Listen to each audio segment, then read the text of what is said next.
Previous લેક્ચરમાં આપણે to be, to do, to હેવના રૂપો, ઇન્ટ્રોગેટિવ પ્રોનાઉન્સ એન્ડ મોડલ ઓક્સિલરીઝની વાત કરી. આજના લેક્ચરમાં આપણે આર્ટિકલ્સની વાત કરીશું. Friends, welcome to my YouTube channel Almi academy. Let's start with the topic articles.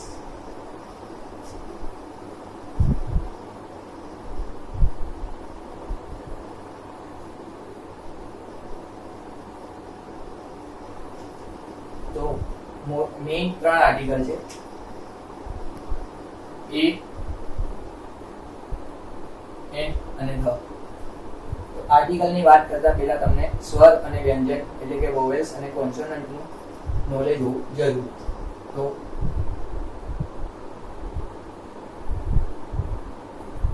English સ્વર એટલે કે વોવેલ્સ કયા કયા છે? એ, ઈ, આઈ, ઓ, યુ. આના સિવાયના બાકી બધા કોન્સોનન્ટ એટલે કે વ્યંજન છે. તો ગુજરાતીમાં પણ અ, આ, ઈ, ઉ, એ, ઐ, ઓ, ઔ, અને હ જેવા સ્વર છે અને બાકીના વ્યંજન છે. તો આર્ટિકલ્સ શીખવા માટે તમારે સ્વર અને વ્યંજન જાણવા જરૂરી હોય છે. તો હવે આપણે વાત કરીશું એ એન આર્ટિકલ્સની.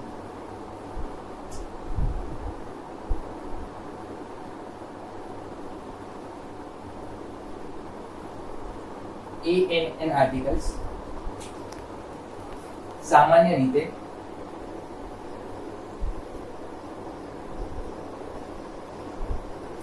કોઈ પણ સંખ્યાવાચક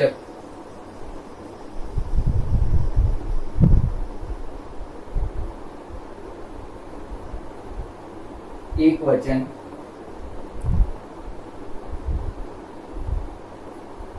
નામની આગળ એ અથવા એન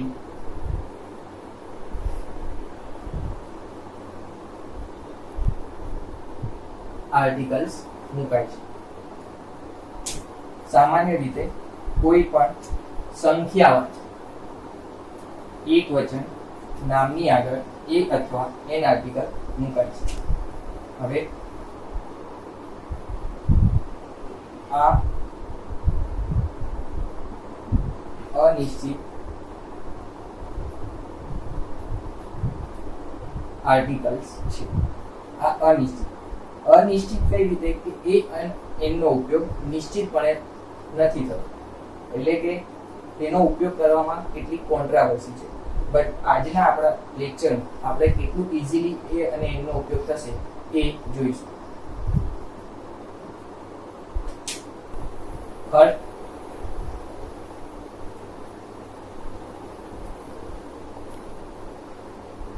એકવચન શબ્દનો પ્રથમ અક્ષર અંગ્રેજીમાં વ્યંજન હોય અને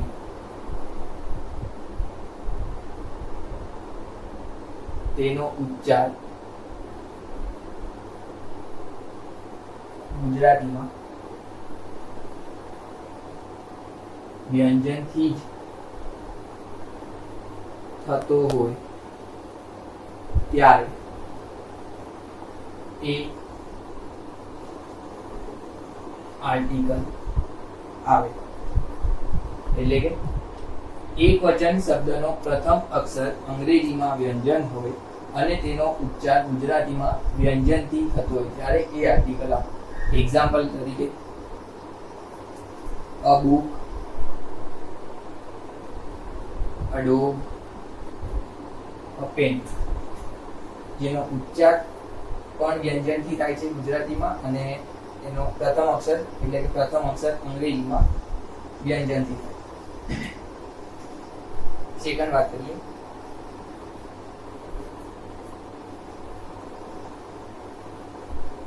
કોઈ પણ એક વચન શબ્દનો પ્રથમ અક્ષર અંગ્રેજીમાં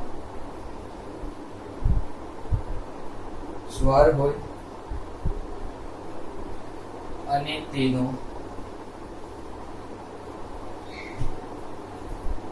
ગુજરાતીમાં ઉચ્ચાર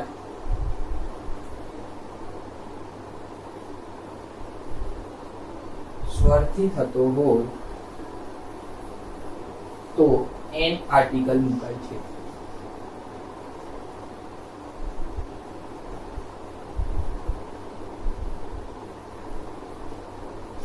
એકવચન શબ્દનો પ્રથમ અક્ષર અંગ્રેજીમાં સ્વર હોય અને ગુજરાતીમાં તેનો ઉચ્ચાર પણ સ્વરથી થતો હોય તો એન આર્ટિકલ મુકાય. Example, an apple. આપણે જોયું કે એ ઈ આઈ ઓ યુ અંગ્રેજીમાં સ્વર છે, તો એ સ્વર છે અને તેનો ઉચ્ચાર અ એટલે કે ગુજરાતીમાં ઉચ્ચાર પણ સ્વરથી થાય છે. એન એલિફન્ટ, an umbrella,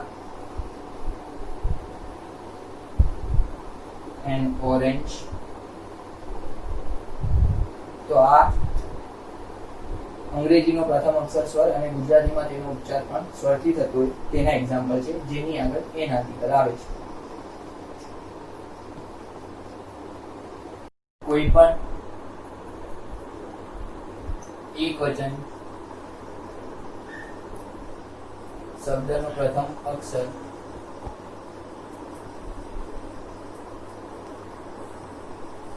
અંગ્રેજીમાં સ્વર હોય અને તેનો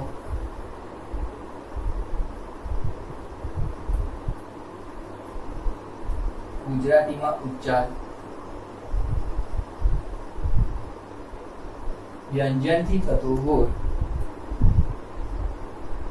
તો તેની આગળ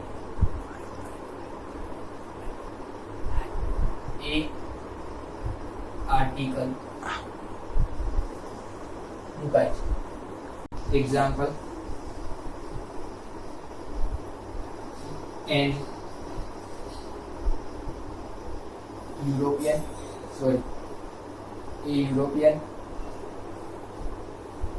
એ યુનિવર્સિટી,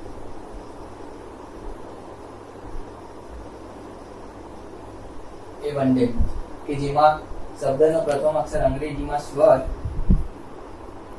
અને તેનો ઉચ્ચાર ગુજરાતીમાં વ્યંજનથી થાય છે. નેક્સ્ટ વાત કરીએ, કોઈ પણ એકવચન શબ્દનો પ્રથમ અક્ષર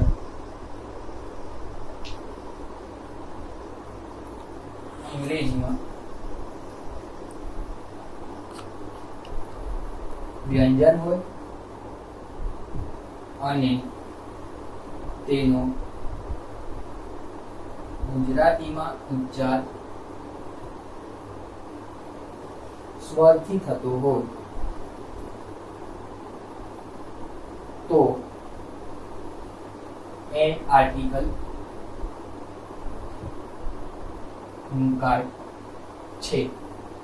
એક્ઝામ્પલ જોઈએ,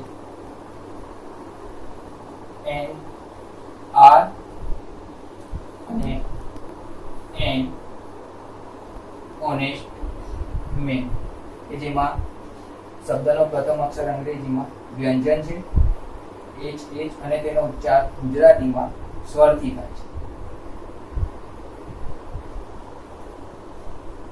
ચાર મેથડ જોઈ એ અને આર્ટિકલ્સનો ઉપયોગ કઈ રીતે થાય. તો એ કઈ રીતે, તો ઇંગ્લિશ ફર્સ્ટ લેટર અને ગુજરાતીમાં પ્રોનાઉન્સિએશન, એટલે કે consonant, English first letter consonant હોય અને ગુજરાતીમાં પ્રોનાઉન્સ એનું કોન્સોનન્ટથી થાય તો એ આર્ટિકલ આવશે. ફર્સ્ટ લેટર વોવેલ્સ હોય અને પ્રોનાઉન્સ વોવેલ્સથી થાય તો એન આર્ટિકલ આવશે. ફર્સ્ટ લેટર વોવેલ્સ અને પ્રોનાઉન્સિએશન કોન્સોનન્ટ હોય તો એ આર્ટિકલ આવશે. અને ફર્સ્ટ લેટર કોન્સોનન્ટ અને પ્રોનાઉન્સિએશન વોવેલ્સથી થતું હોય તો એન આર્ટિકલ આવશે. એના કેટલાક એક્ઝામ્પલ આપણે જોઈએ. ફર્સ્ટ એક્ઝામ્પલ છે, યુ આર બ્લેન્ક સ્ટુડન્ટ. તો હવે અહીંયા જોઈશું ઇઝ, એટલે કે પ્રથમ લેટર ઇસ જે વ્યંજન છે એટલે કોન્સોનન્ટ અને એનો ઉચ્ચાર પણ કોન્સોનન્ટ થી થાય છે. તો આન્સર આવશે a. You are a student. My uncle is first letter E જે સ્વર એટલે કે વોવેલ્સ અને તેનો ઉચ્ચાર એન્જિનિયર એ પણ વોવેલ્સ થી થાય છે. તો આવશે આન્સર આવશે an. My uncle is an engineer. It is a U A E I O U જે વોવેલ્સ છે અને તેનો ઉચ્ચાર કોન્સોનન્ટ થી થાય છે. તો આન્સર આવશે a. It is a university. We went to Rajkot by is consonant છે બટ એનો ઉચ્ચાર વોવેલ્સ થી થાય. તો આન્સર આવશે an. We went to Rajkot by an ST bus. I am M consonant છે બટ ગુજરાતીમાં પ્રોનાઉન્સ વોવેલ્સ થી થાય છે. તો આન્સર આવશે an. I am an M A student.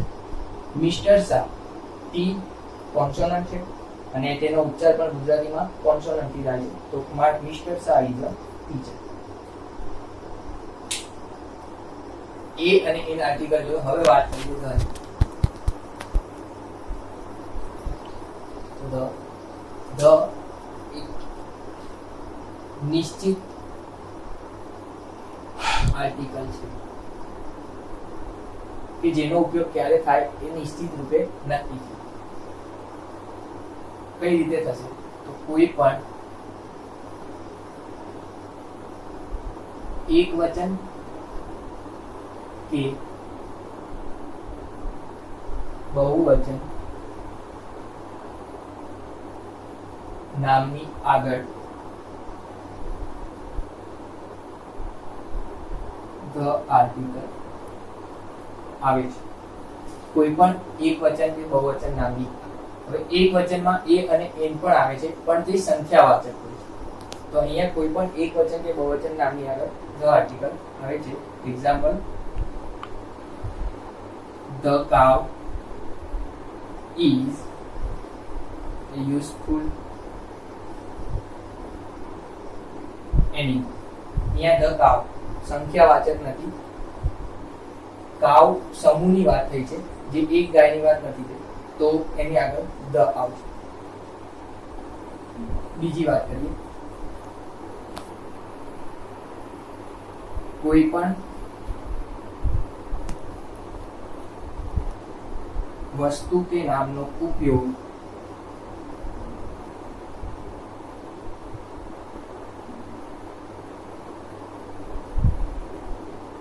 એક વાર થાય ત્યારે તેની આગળ એ અથવા એન આર્ટિકલ્સ મુકાય છે, પરંતુ તેનો ઉલ્લેખ બીજી વાર કરવામાં આવે ત્યારે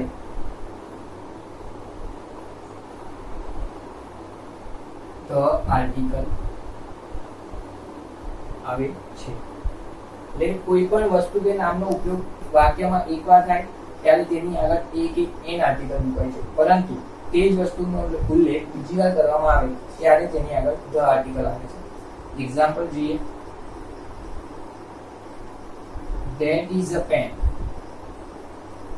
બરાબર, ફર્સ્ટ લેટર ઇંગ્લિશમાં કોન્સોનન્ટ છે અને ઉચ્ચાર પણ કોન્સોનન્ટ થી થાય. તો આર્ટિકલ એ આવશે. that is a pen. પણ જ્યારે એનો ઉપયોગ બીજી વાર કરીશું તો તેની આગળ ધ આવી જશે. એટલે કે the pen is red. that is a pen, the pen is red. Third જોઈએ, કોઈ પણ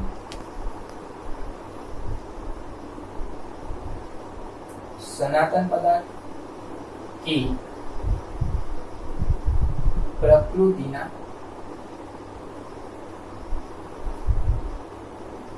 અનન્ય હોય તેવા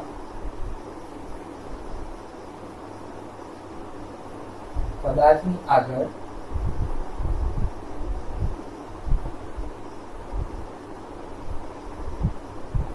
ધ આર્ટિકલ મુકાય છે.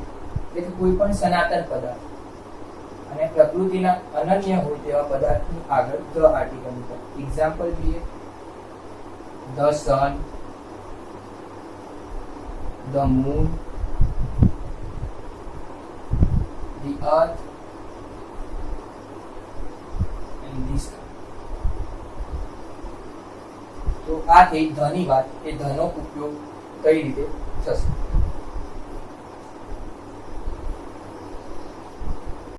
હવે જોઈએ ધના કેટલાક example. Blank camel is a useful animal. camel is a useful. હવે અહીંયા વાત થઈ છે કોઈ પણ એક વચન કે બહુવચન નામની આગળ ધ આર્ટિકલ આવે છે, તો અહીંયા આન્સર આવશે the. The camel is a useful animal. કોઈ એક camel ની નહીં પણ પૂરા સમૂહની વાત થઈ છે. So the he is selling blank pineapples. હવે અહીંયા pineapples એટલે કે બહુવચનમાં, તો બહુવચનમાં એક એન આર્ટિકલ તો આવતા જ નથી, તો he is selling the pineapples. I have a book. I have a book. Blank book is new. book નો એકવાર ઉપયોગ થઈ ગયો છે અને તેનો બીજી વાત આવે તો અહીંયા આવશે the. I have a book. The book is new. Blank Himalayas are to the north of India. આ એક સનાતન સત્ય છે અથવા તો સનાતન પદાર્થ છે, પ્રકૃતિનો અનન્ય, તો એની આગળ આવશે the. The Himalayas are to the north of India. She has blank orange and blank apples. હવે અહીંયા જે ઓરેન્જ એક વચન છે અને જેનો ફર્સ્ટ લેટર ઓ એટલે કે વોવેલ્સ છે અને તેનો ઉચ્ચાર પણ વોવેલ્સ થી થાય, તો અહીંયા આવશે she has an orange and apples બહુવચન છે, તો અહીંયા simply the. she has an orange and the apples.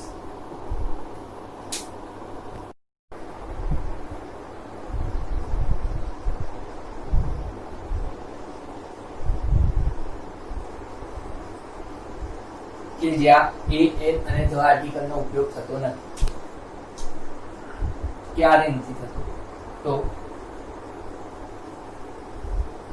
કોઈ પણ સંજ્ઞાવાચક નામની આગળ આર્ટિકલ એ એન કે ધનો ઉપયોગ થતો નથી. કોઈ પણ સંજ્ઞાવાચક નામની આગળ એટલે કે એક્ઝામ્પલ લાઈક ઇન્ડિયા, અમદાવાદ,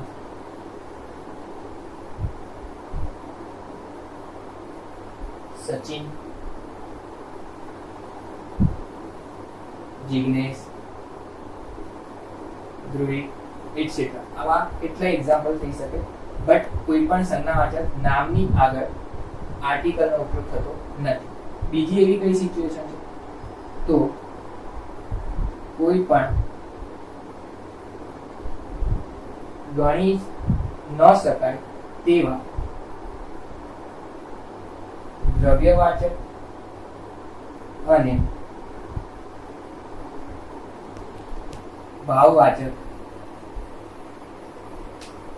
નામની આગળ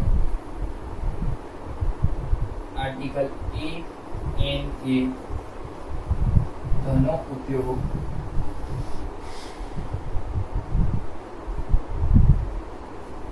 થતો નથી.